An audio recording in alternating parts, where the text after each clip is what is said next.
Hey, what's going on, everybody? Arda Ocal Greg Wyshynski. You've seen us on The Drop. We decided, you know what? The NHL regular season is over, so why don't we give you a little bit of a preview for the Stanley Cup Playoffs, which begin May 2nd on ESPN. We're very excited about it.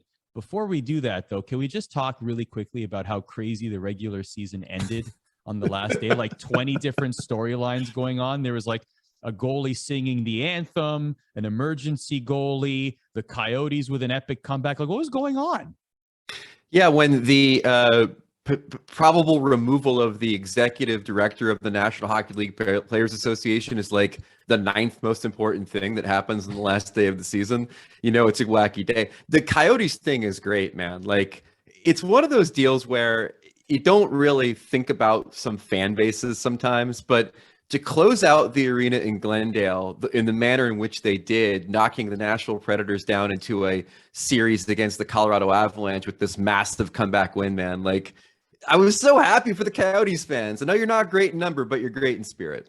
Yes, and it was a great night there, closing it out, like you said. And oh, by the way, the last team in the league, or the lowest team in points, the Montreal Canadiens, absolutely destroy perhaps the eventual Stanley Cup winners, like 10-2, and Cole Caulfield has a hat trick. Anyway, crazy end to the season. There's still one game left, that orphan game on Sunday that got rescheduled, but we're all gearing up for the Stanley Cup playoffs. I do think it is appropriate, since the Stanley Cup playoffs are back on ESPN, Greg, that we should start with a theme song. So let's just enjoy this for a couple seconds here.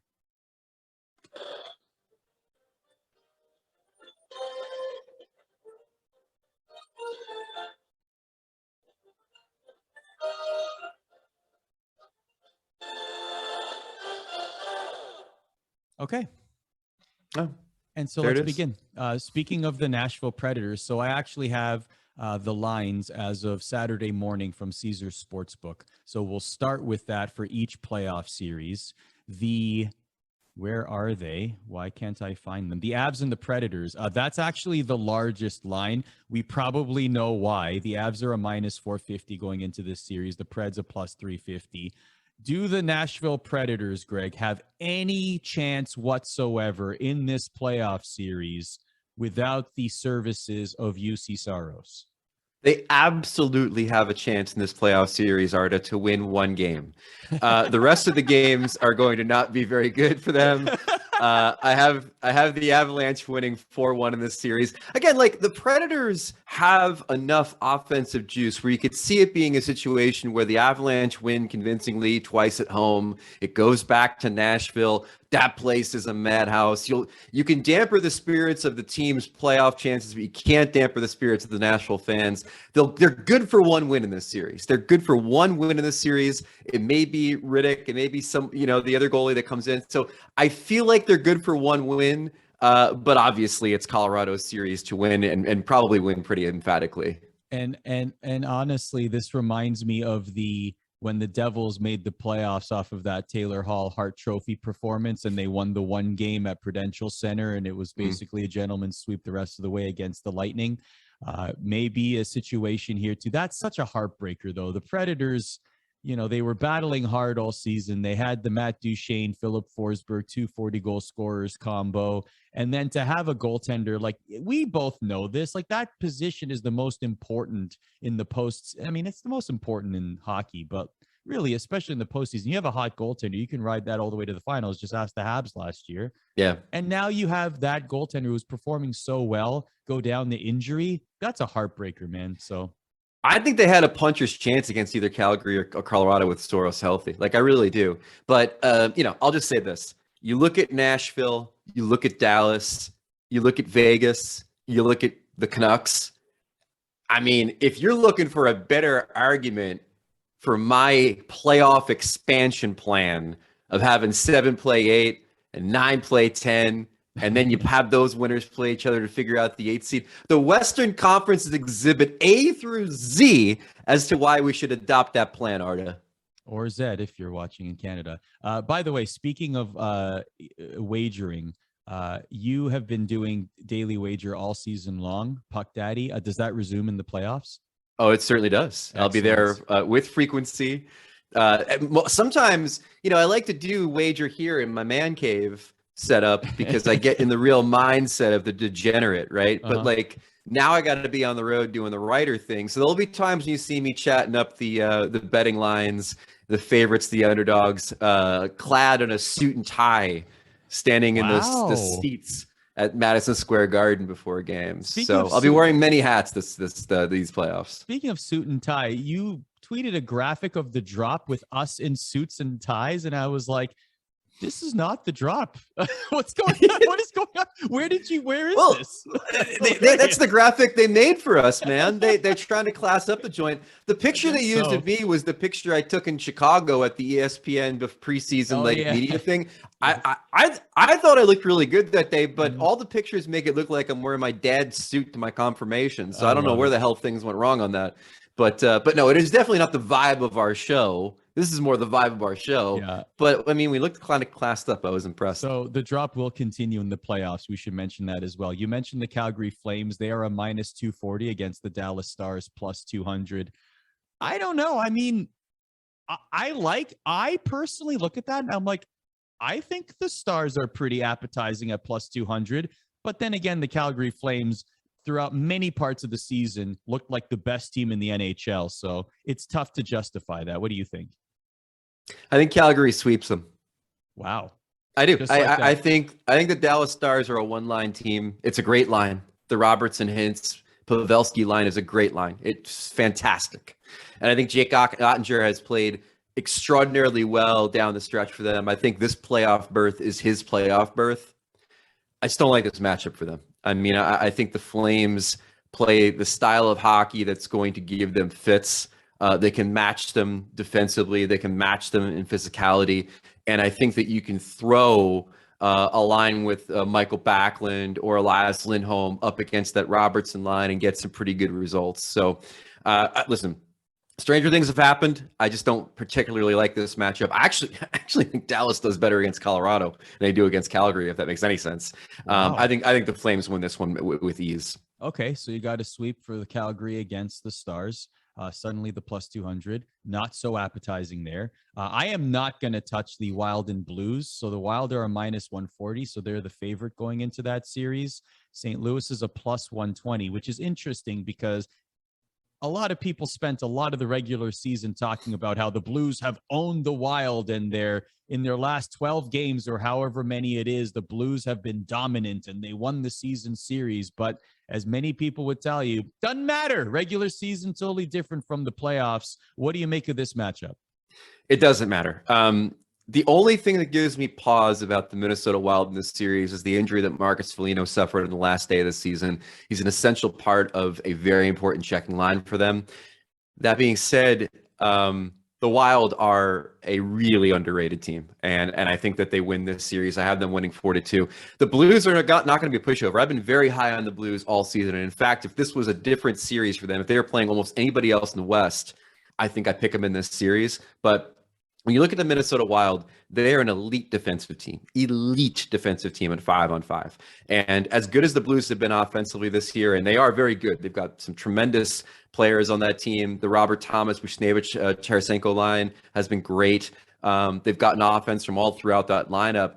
I just think that the Wild are going to be able to negate that. And I also think that they have the goaltending advantage with Fleury over Ville Husso in the series. So it breaks my heart that one of these teams has got to go home, Arda, because I think this could easily be a Western Conference final too with the quality of these teams. But I do think it's going to be the Minnesota Wild that advances in 6 games. Yeah, we're going to talk about that a lot in the East in terms of parity and teams making a run. But I love the offensive depth of the Wild. So you were talking about Marcus Foligno. If he's able to come back, that grief line has been terrific.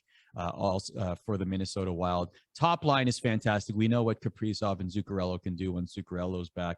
And then the second line, like Fiala's having a lights out stretch. And you have Frederick Gaudreau, Matt Boldy. Matt Boldy is having himself a time as well. So like there's a lot of great depth. Like that's what matters, right? A lot of people will tell you, yeah, you need that depth on your roster. And it looks like the Wild, they did well at the trade deadline. We talked about it on the Point Trade Deadline special, but that's a team to watch for sure.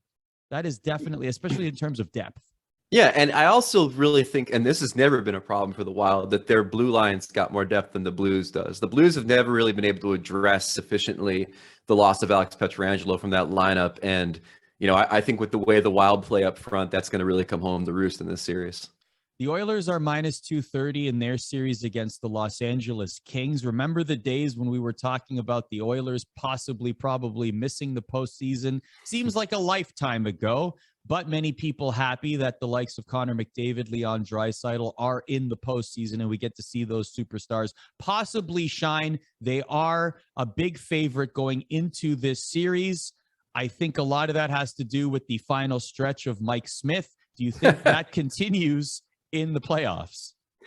The Oilers were like third in team save percentage in the last month of the season, which is insane. Like, based on all of the criticisms they've received, I think Mike Smith's good for one round. But here's the thing about this goalie matchup, Arda. The Kings have a shot here if Jonathan Quick's on one. And it's been the Jonathan Quick assance this season. It's his best year in at least 4 seasons. It's been really interesting to see how we all thought when the Kings turned the corner, it was going to be the kids leading the way, and it ended up being the adults leading the way with the seasons they've gotten out of Kopitar and Arvidsson, and especially Philip Deneau. The Kings are a dangerous team, and they kept on finding ways to win down the stretch as we saw teams like Vegas and Vancouver kind of struggle to win those important games. The Kings were winning them.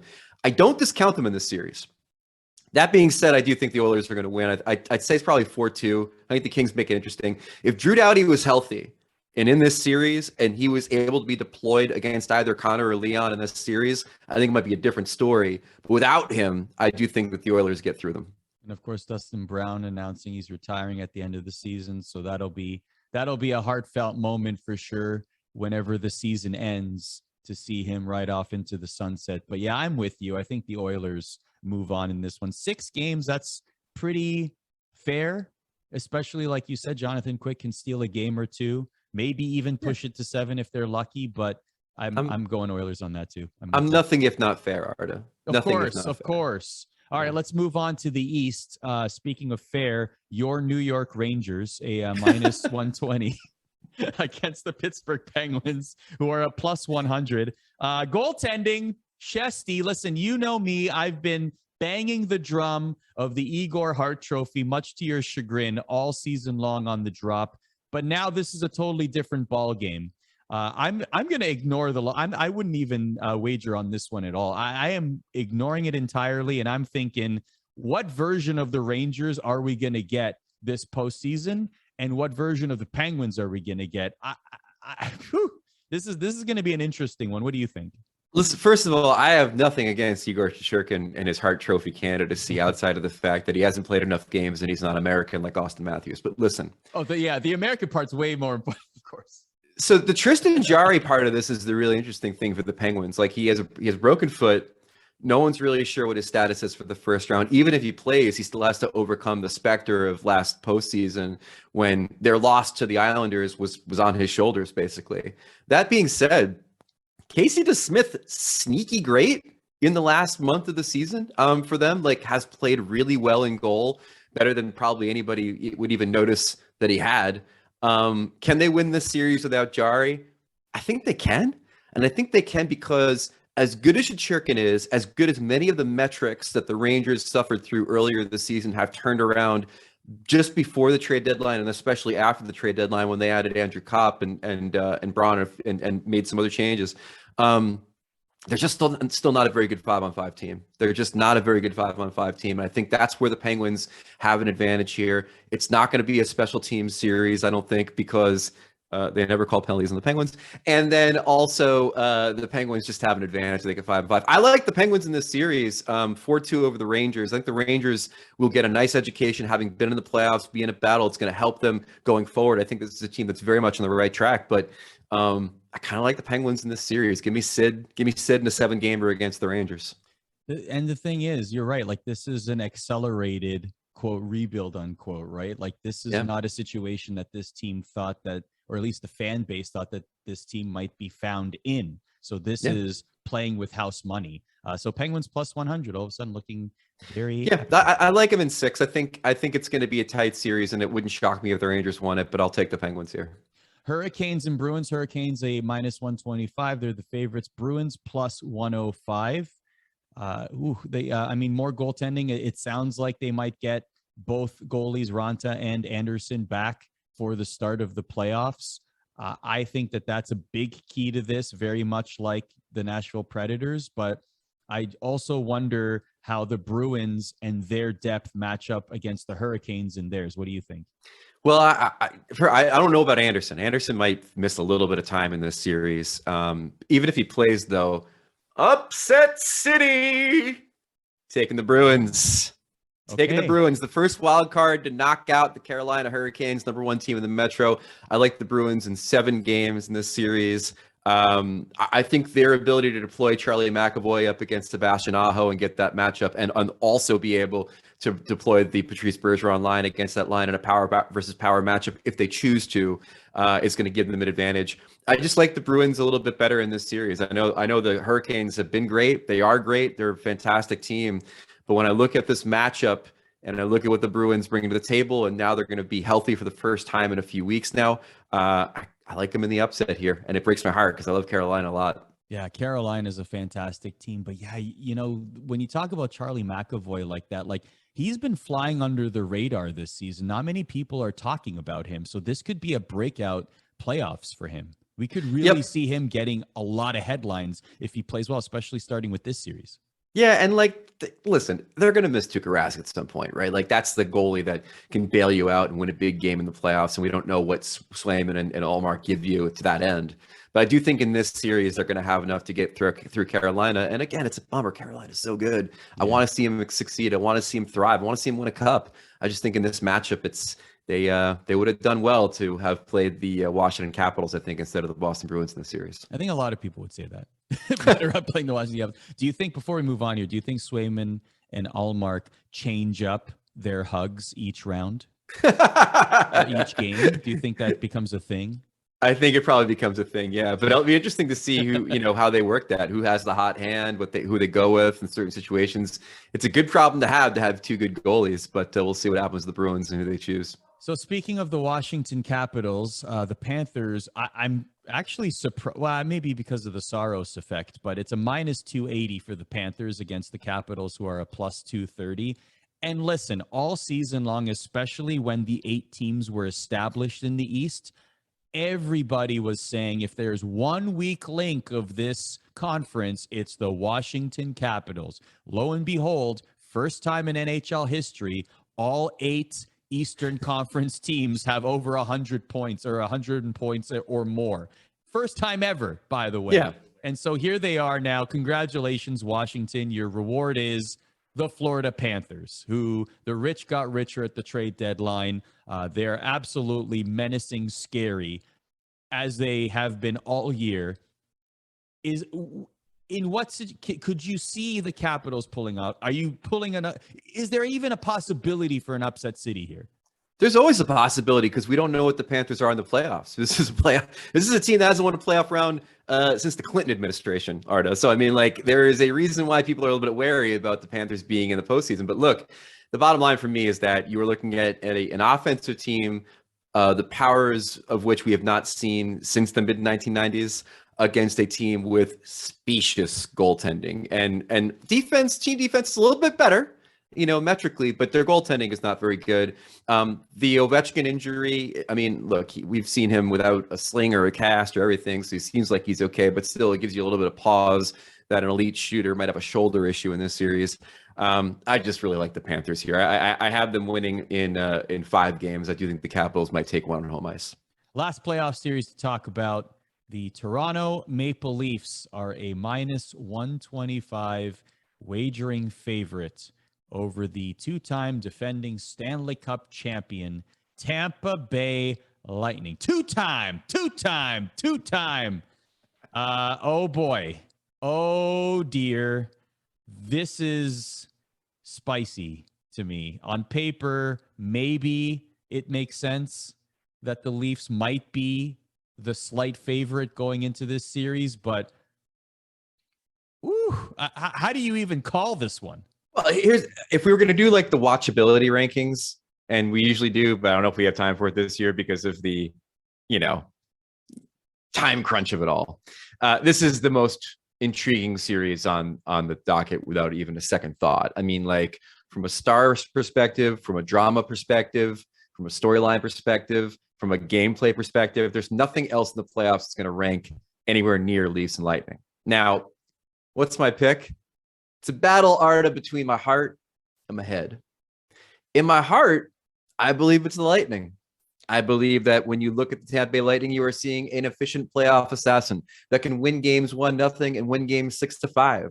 You're looking at a team that has won 2 consecutive Stanley Cups. You think about players like Hedman and Stamkos and Palat and Killorn and Vasilevsky and Point and McDonough and Kucherov and all those guys. And you say they're going to find a way to continue the misery of, oh, by the way, a team that can't win in the first round. But my head tells me that this Lightning team is not as good as it's been. I've been saying all year long that they're going to miss that Blake Coleman, Barclay Goodrow, Yanni Gourde line, and I think that they will at the end of the day. I don't think Vasilevsky's been as sharp as he's been in previous seasons. And I think when you look at the analytics of this series, the Toronto Maple Leafs have been the better team. The Marner-Matthews bunting line has been one of the best in hockey. I think the addition of Giordano has been nice. I think they'll get enough goaltending. All of their analytics rank them higher than the Lightning in the primary categories, scoring chances, defensive metrics, all of it. I still can't believe I'm saying this, because I think if you told me before the season the Lightning were playing the Leafs, I would take the Lightning 10 out of 10 times. But in this series, Arda, Leafs in 6 over the Lightning. First of all, let's just acknowledge the fact that efficient playoff assassin should be a t-shirt. We need to print those ASAP. The Leafs fans, I believe, are in complete consensus that there's not an ounce of hope to put into this run until the second round. And I will say this, if the Leafs do dethrone the defending Stanley Cup champions, if they send them packing, that to me, optically, is a fantastic start to the postseason for them. And that all of a sudden, to me, will absolutely rejuvenate the Leafs fan base going into round 2. And the hope will be at an all-time high. Even if the Leafs win this game by 1 goal in overtime in Game 7, doesn't matter. That will completely ignite the fan base. Completely. A lot of this depends on what the hockey gods want. Do the hockey gods want to continue the Leafs' misery? Maybe they do. I mean, it's been decades, man. They kind of like it. Do the hockey gods want the Florida Panthers, who we all assume are going to win the first round, to have to play their state rivals en route to a potential Stanley Cup championship? Yeah. I mean, this is what I'm talking about. This is why this series is so good. You were talking about the real, you were talking about the emotional, and then you were talking about the ethereal of what the hockey gods may deem necessary in this matchup. That's why the Stanley Cup playoffs are the best. If we're neutral fans here for a second, either of those second round series, if they were to happen, Panthers and Lightning, like if the Battle of Florida happens at some point, amazing. If Toronto plays Florida in a playoff series, especially even if we're using the sample size of what happened in the regular season, amazing also. So I think we win in either situation. But you're right, the hockey gods, they can be cruel. Leafs Panthers is awesome because it'll be the first time in Stanley Cup playoff history the over-under for a game will be 14 goals. Like, it's going to be insane. Oh, it's going to be the best. Bet the over. Let's go. Get 10-9 games all the way through, and nobody's complaining. Not a single person. All right. All right. So those are do you have a Stanley Cup final pick? Do I have a Stanley Cup final pick? I'm going to go Colorado. You know what? I'm just going to put it out there. Give me Colorado and Toronto in the final. You know what? Give me Jack Campbell with above average goaltending, and the Leafs, even though this doesn't happen in the postseason, they outscore their problems, defensively sound. Jack Campbell is exactly what you need him to be. Austin Matthews becomes the Conn Smythe Trophy winner, and the Leafs win in 7 in overtime against the Avalanche. I'm just throwing that out there. What about you? I love it. I don't think there's a wrong answer when it comes to this sort of thing. Unless, you're saying that Nashville makes it, then it's probably wrong. Or maybe for me, Arda, I think barring them flaking because they've never been in this situation before, I think the Florida Panthers make it out of the Eastern Conference. And I think I have every reason to believe metrically that the Minnesota Wild can not only win their first round series, but be the team that takes out both Colorado and Calgary. Wild Panthers. Panthers in the Wild. It all fits. But that would be my Stanley Cup final. If only to see the looks on the sports writers' faces as they have to take those flights from Minnesota to Miami. Oh, no. Yeah, but they get to go to South Florida, so that's fine.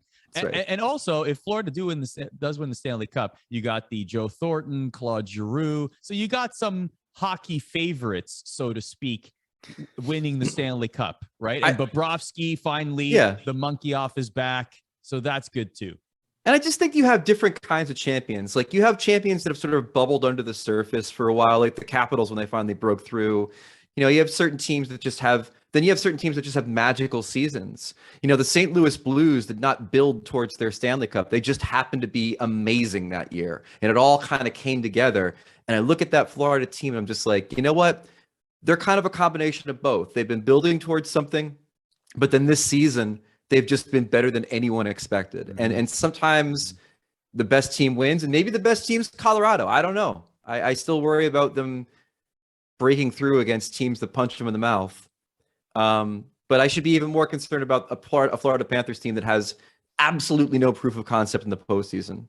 And also probably doesn't have the goaltending of other teams that are in the tournament. But that said, man, I've never seen a team before that can get down 5-1 and then you don't turn off the game because they're going to win 6-5.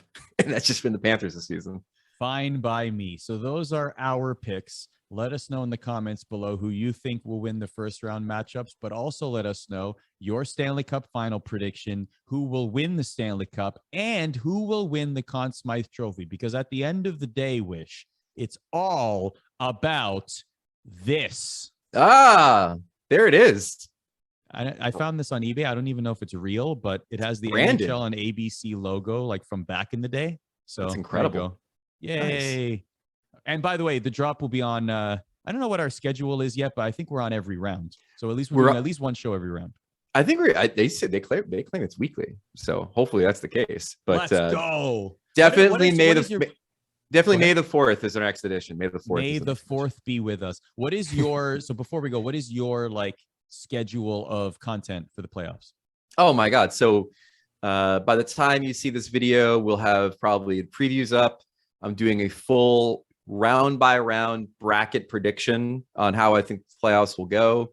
For those who might have a friend that might not be up to speed on what's happened in the NHL season, the Lapsed Fans Guide to the Stanley Cup Playoffs will be up on Monday, plus predictions, plus wagers, plus all those things. And then at the beginning of the playoffs, I'll be spending my time watching the Pittsburgh Penguins and the New York Rangers at Madison Square Garden, the mecca of sports entertainment, Arda. Excellent. We look forward to all of that and look forward to your comments below. Goodbye.